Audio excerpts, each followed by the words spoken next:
کہ دنیا جو ہے نا دار ضیف ہے. مولا کائنات نے کہا مہمان خانہ ہے. آپ کسی کے گھر مہمان جاتے ہیں تو اب اس نے کسی ایسی جگہ آپ کو بٹھایا جو اچھی نہیں لگ رہی فی الحال آپ کو, لیکن اتنا شکوہ وغیرہ نہیں کرتے معمولاً, بلکہ اب کہتے ہیں کہ یار ایک گھنٹے کی باتیں گزار لو, کون سے زیادہ بیٹھنا ہے. ایسا ہے یا نہیں؟ کسی نے آپ کو کوئی چائے پیش کی کہ جو ٹھنڈی تھی تھوڑی سی, تو آپ یہ نہیں کہیں گے یار میں ٹھنڈی چائے پیش, کیا بات ہے, آپ کو تو طریقہ ہی نہیں آتا. سوائے کو بڑا بلا تکلف کوئی دوست ہو ایسا, تو ہم کچھ چیزوں کو برداشت کر لیتے ہیں, لیکن مہمان ہوتے ہیں وہاں پہ. مولا کائنات نے کہا دنیا ایک مہمان خانہ ہے, پرماننٹ نہیں ہے رکنے کی جگہ, کہ آپ کو اپنے گھر کی طرح کی کمفرٹ چاہیے نا. آپ کو گھر کی طرح کی کمفرٹ جو ہے وہ دنیا میں نہیں ملے گی, لیکن دنیا ایک گیسٹ ہاؤس ہے. آپ نے گیسٹ ہاؤس میں رکنا ہے, کچھ چیزوں کو برداشت کرنا ہے اور کرنا پڑے گا.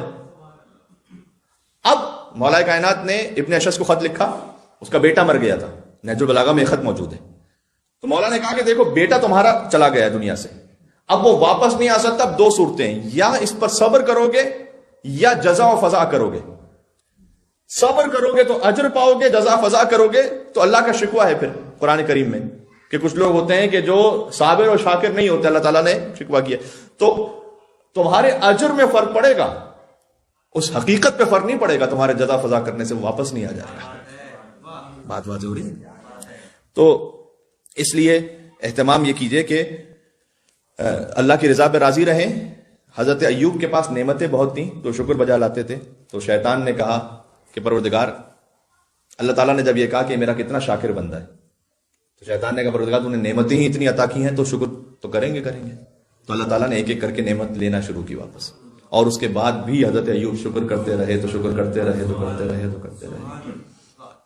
تو نعم العبد کا ہے اللہ سبحانہ و تعالیٰ حضرت ایوب کو بہترین بندہ قرآن میں ہے.